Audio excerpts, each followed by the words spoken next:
నమస్తే, నేను మీ సతీష్. ఆంధ్రప్రదేశ్లో రాజకీయాలు వేడెక్కుతా ఉన్నాయి. అక్కడ చోటు చేసుకుంటున్నటువంటి రాజకీయ పరిణామాలపైనే వాడివేడిగా చర్చలు కూడా జరుగుతున్నటువంటి పరిస్థితి.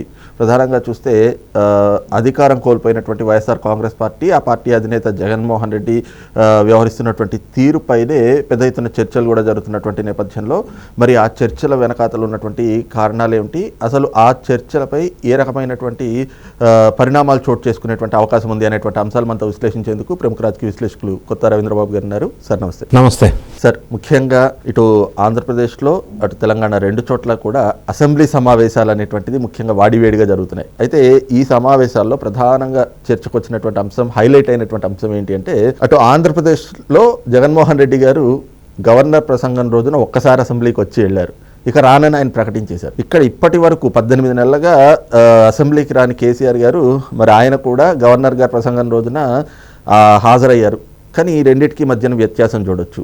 ఆయన 11 నిమిషాలు ఉండి వెళ్ళిపోయారు. కాకపోతే ఇక్కడ కేసీఆర్ గారేమో గవర్నర్ గారి ప్రసంగం ఆద్యంతా ఉన్నారు. ఈ క్రమంలో మరి జగన్మోహన్ రెడ్డి మళ్ళీ అసెంబ్లీకి వస్తారా, లేదు అంటే ఈ సమావేశాలు పూర్తయ్యేటప్పటికీ ఏదైతే ఆ రూల్ రాజ్యాంగంలో పేర్కొన్నటువంటి అంశం, మరి శాసనసభ రూల్ ప్రకారంగా ఆయన సభ్యత్వం అనేటువంటిది రద్దు అవుతుంది. మరి రద్దు అయితే మళ్ళీ ఎలక్షన్కి వెళ్లాల్సి వస్తుంది. మరి అప్పుడు పరిస్థితులు ఎలా ఉంటాయి అనేటువంటి చర్చలు జరుగుతున్నాయి. దీనిపైన మీ అబ్జర్వేషన్స్. ఆంధ్రప్రదేశ్లో కానీ తెలంగాణ కానీ రెండు తెలుగు రాష్ట్రాల్లో ఎండ వేడి బాగా వేడెక్కుతుంది. సార్, మీరు ప్రస్తావించినట్టుగా దాంతో పాటే రెండు తెలుగు రాష్ట్రాల్లో అసెంబ్లీలో రాజకీయ వేడి కూడా ఎక్కువ అవుతా ఉంది. సో మీరు రెండు కంపారిజన్గా ప్రస్తావించారు కాబట్టి మీరు ఏమంటున్నారంటే, ఇక్కడ తెలంగాణలో ఇప్పటి వరకు అసెంబ్లీకి రాను అని ఫామ్ హౌస్లో కూర్చున్న కేసీఆర్ గారు అసెంబ్లీకి వచ్చారు. అక్కడ అసెంబ్లీకి రాను అని మొండికేసి మొరాయించి ప్రతిపక్ష హోదా ఇస్తేనే అసెంబ్లీకి వస్తా అని చిన్న పిల్లోళ్ళలాగా మారాన్ చేస్తున్న జగన్ రెడ్డి గవర్నర్ గారి ప్రసంగం రోజు వచ్చి 11 మందితో 11 నిమిషాలుండి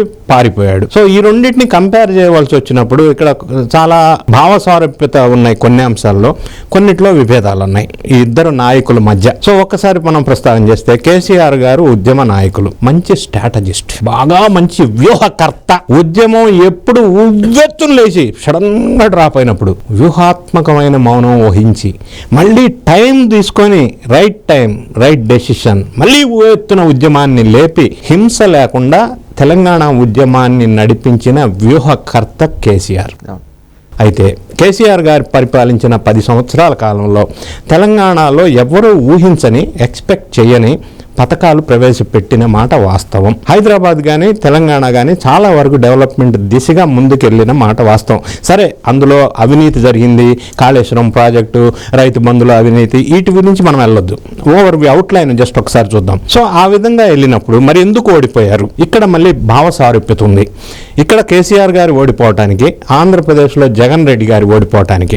అక్కడ జగన్ రెడ్డి గారు వచ్చినప్పుడు 5 సంవత్సరాల్లో కేవలం నా బీసీలు, నా ఎస్టీలు, నా మైనారిటీలు అని మాత్రం చెప్పి కేవలం స్కీమ్స్ ద్వారా, బటన్ నొక్కటం ద్వారా ఎన్ని సంవత్సరాలైనా పరిపాలించవచ్చు అని ఒక ఫిలాసఫీ పెట్టుకున్నారు ఆయన. మిగతా అదంతా అనవసరం అన్నాడు. ఎవరు నుంచోబెట్టినా నా పేరు బొమ్మంటే గెలుస్తారు అన్న అహంభావానికి వచ్చేశారు. కేవలం స్కీమ్స్ మాత్రమే ఇచ్చి ప్రతి ఒక్కరికి ఇంటికి ఫ్రీగా డబ్బులు పంచితే దానికి ముఖ్యమంత్రి అవసరంలా, ఒక తెలివితేటలు అవసరంలా, ఎవడన్నా ఒక చదువుకున్నాడిని పెడితే నొక్కుతూనే ఉంటాడు, ఎత్తనే ఉంటాడు. అది కాదు రాజకీయం. ఆంధ్ర రాష్ట్ర ప్రజలు కానీ ఏ రాష్ట్రంలో ప్రజలైనా కానీ కోరుకునేది కేవలం వెల్ఫేర్ స్కీమ్స్ మాత్రమే కాదు. అది ఒక్కదానితోనే సక్సెస్ అనేది రాజకీయ పార్టీకి ఉండదు. దీనికి సెకండ్ ఎగ్జాంపుల్ ఢిల్లీలో మొన్న జరిగిన ఎలక్షన్, కేజ్రీవాల్ గారు ఓడిపోవటానికి. ఇంకొక అంశం, ఇక్కడ వీళ్ళు జగన్ రెడ్డి గారికి, కేసీఆర్ గారికి ఇద్దరు ఓడిపోవటానికి కారణమే ఒక భావస్వారూప్యం ఏముందంటే, ఒకటి ప్రజలతో అటాచ్మెంట్ లేక డిటాచ్ అవటం, 2 అవినీతి చేస్తున్న ఎమ్మెల్యేలని ఖండించి లైన్లోకి తీసుకురాకుండా ప్రోత్సహించే విధంగా ప్రవర్తించటం, 3వది ఎప్పుడు కూడా ఏ ప్రజలైనా ఏ ఓటర్లైనా ఎప్పుడైతే ప్రజలతో సంబంధాలు కట్ చేసుకుని పోతారో నాయకులు, వాళ్ళకి దూరంగా జరిగిపోతారు. వీళ్ళిద్దరికీ ఆ ఒక్క దాంట్లో సేమ్ క్వాలిటీ లక్షణం ఉంది కాబట్టి ఇక్కడ ఈయన ఓడిపోయాడు, అక్కడ ఆయన ఓడిపోయాడు. 2వది, ఇక్కడ కేసీఆర్ గారు ఎమ్మెల్యేలు అవినీతి చేసినా కూడా వాళ్ళని మార్చాలన్న రిపోర్ట్ వచ్చినా కూడా అవసరం లేదు, నా పేరుతో నా ఫేస్ బొమ్మతో అందరూ గెలుస్తారని మార్చకుండా డెసిషన్ తీసుకున్నాడు. ఆంధ్రప్రదేశ్లో ఇదే సబ్జెక్ట్, అక్కడ రివర్స్. జగన్ రెడ్డి గారు ఏం చేశారు, మొత్తాన్ని షఫలింగ్ చేసేసారు, అందరినీ మార్చేశారు. సో అక్కడ రివర్స్ అయింది డెసిషన్. ఇక్కడ ఈయన చేసింది, అక్కడ ఆయన చేసింది రివర్స్. సో ఏదేమైనా కూడా ఇద్దరు ఓడిపోయారు, అది వేరే విషయం. ఇక అసెంబ్లీ ఎందుకు వచ్చారు కేసీఆర్ గారు అంటే, ఆయన ఏ డెసిషన్ తీసుకున్నా, ఏ యాక్షన్ తీసుకున్నా ఒక వ్యూహం ఉంటుంది. కానీ జగన్ రెడ్డి గారికి అంత వ్యూహం ఉన్నట్టుగా మనకు అనిపించటంలా.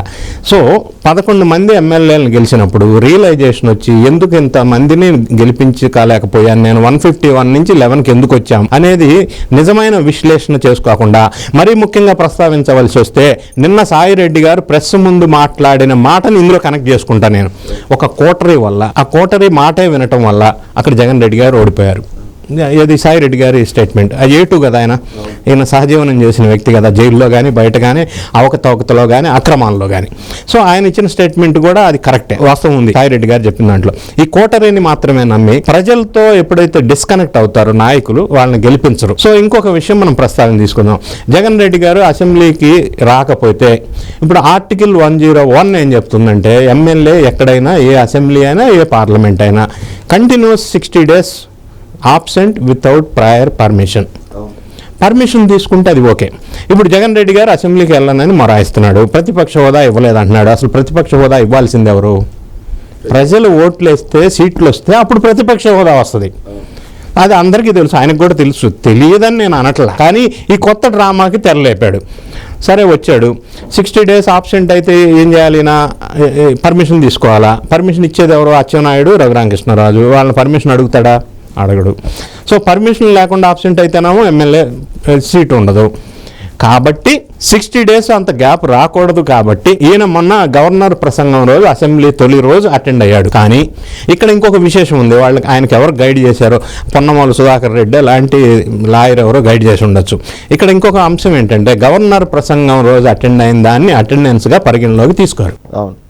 కాబట్టి ఇప్పుడు 60 days దగ్గరకు వస్తున్న నేపథ్యంలో జగన్ రెడ్డి గారు, నేను అనుకుంటాం, మనకు ఒకసారి విశ్లేషణ చేసినట్టయితే, అసెంబ్లీకి వెళ్ళకపోతే లేదా పార్లమెంట్కి వెళ్ళకపోతే 3 కండిషన్స్లో పదవి పోతుంది. ఒకటి 60 days రూల్ ఉంది. ఇంకొకటి కోర్టు కనుక కన్వెన్షన్ ఇచ్చి 2 years జైలు శిక్ష కనుక విధిస్తే ఆటోమేటిక్గా ఎమ్మెల్యే పదవి కానీ ఎంపీ పదవి కానీ పోతుంది. సో ఈ క్లాజులు ఉన్నప్పుడు జగన్ రెడ్డి గారికి జైల్లో అరెస్ట్ చేయరు కాబట్టి, ఇప్పుడే ఒకవేళ చేస్తారని తెలియదు, అది కూడా అప్లికబుల్ అవుద్దాం ముందు. సో ఈయన మళ్ళీ 60 days గడువు ముగించే ముందు ఇంకొకసారి అసెంబ్లీకి వచ్చి అటెండెన్స్ ఖచ్చితంగా వేసుకొని వెళ్ళే అవకాశం ఉంది. మీరు అడగొచ్చు, ఎందుకు రాను అని అంటున్నాడు కదా, అదే స్టాండ్ మీద ఉంటాడోమోనని. అదే స్టాండ్ మీద ఉంటే బై ఎలక్షన్స్ వస్తాయి ఆంధ్రప్రదేశ్లో. బై ఎలక్షన్స్ వస్తే, what if by elections in Andhra Pradesh అంటే ఏమవుతుందంటే, బై ఎలక్షన్స్ వచ్చినప్పుడు జగన్ రెడ్డి గారికి ఉన్న కాన్ఫిడెన్షియల్ రిపోర్ట్ ప్రకారం ఇప్పుడున్న ఎలక్షన్కి వెళ్తే, బై ఎలక్షన్లు ఆంధ్రప్రదేశ్లో ఇప్పుడున్న 11 సీట్లలో 8 సీట్లు ఆయన కోల్పోతాడు.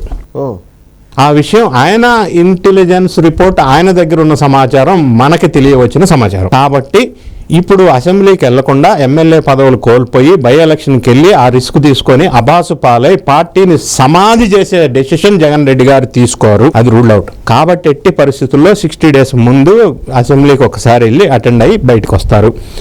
అసలు విషయానికి వద్దాం. అసలు అసెంబ్లీకి ఎందుకు వెళ్ళని అంటున్నాడు? ఎందుకు? అసలు ఎమ్మెల్యేగా గెలిపించింది ఎందుకు? ప్రజా సమస్యలను అసెంబ్లీలో ప్రస్తావించాలని కదా. ఇంట్లో కూర్చొని ప్రెస్ మీట్లు పెడితే సరిపోదా? ఎందుకు వెళ్ళట్లేదంటే, ఒకరి తర్వాత ఒకరు వైఎస్ఆర్ కాంగ్రెస్ ప్రభుత్వంలో నాయకులు జైలు బాట పడుతున్నాడు. ఆ జైలు బాట పరంపరలో ఏ నాయకుడు ఎక్కడ ఈయన పేరు చెప్తే అందులో ఈయన ఎక్యూజ్డ్గా యాడ్ అయితే కేసులు పరంపర వరదలాగా ముందుకు జరుగుతూ ఉన్నప్పుడు ఏ కేసులో ఈయన అక్యూజ్డ్గా ఉండి జైలుకి వెళ్ళాల్సి వస్తుందో ఒకటి. రెండోది, అసెంబ్లీలో ఈ ప్రస్తావనలన్నీ వస్తే ఆన్సర్ చేసుకొని ఈయన మాట్లాడేదానికి బేస్ లేదు. ఎందుకంటే బేస్ లేదు కాబట్టి ఫీజు పోరు బాట అని పెట్టి 4, 5, 7, 8 నెలలు పోస్ట్ పోన్ చేసుకుంటూ వచ్చాడు. ధైర్యం చేయలేదు. సరే, దాన్ని ఏదో పేరు మార్చి యువత పోరో ఏదో అన్నాడు. అసలు విద్యా వ్యవస్థ, రాష్ట్ర ఆర్థిక వ్యవస్థ చిన్న భిన్నం చేసి విధ్వంసం అయిందే వైఎస్ఆర్ కాంగ్రెస్ పార్టీ ప్రభుత్వంలో. సో ఇవన్నీ అంశాలు అసెంబ్లీలో చర్చకు వచ్చినప్పుడు ఆ అధ్యక్షుడిగా ఉన్న అయ్యన్న పాత్రుడు గారిని, రఘురామకృష్ణరాజు గారిని చూడలేక, ఆ ఫేస్ చేయలేక, ఈ తెలుగుదేశం ఎన్డీఏ కూటమి సభ్యులు అడిగే ప్రశ్నలకి సమాధానం చెప్పలేక ఈయన అసెంబ్లీని అవాయిడ్ చేసి వేరే బాట పడుతున్నాడు అనేది మనకు స్పష్టంగా అర్థమవుతుంది. సో ఈ లెక్కలో ఆయనైతే ఖచ్చితంగా 60 రోజుల్లో వస్తారు తప్పితే ఆయన చెప్పినట్లుగా ఇప్పుడు ఇక రాను క్రియాశీల పాత్ర అసెంబ్లీలో ఈయన పోషించే అవకాశం ఎట్టి పరిస్థితుల్లో లేదు. ఎందుకంటే ఎన్డీఏ గవర్నమెంట్ని ఈయన ఫేస్ చేయలేడు, ఆ పరిస్థితి ఆయనకి తెలుసు. రెండోది, అలాగని కంటిన్యూ ఆబ్సెంట్ అయితే బై ఎలక్షన్ వస్తే అందులో గెలవరని ఆయనకి తెలుసు.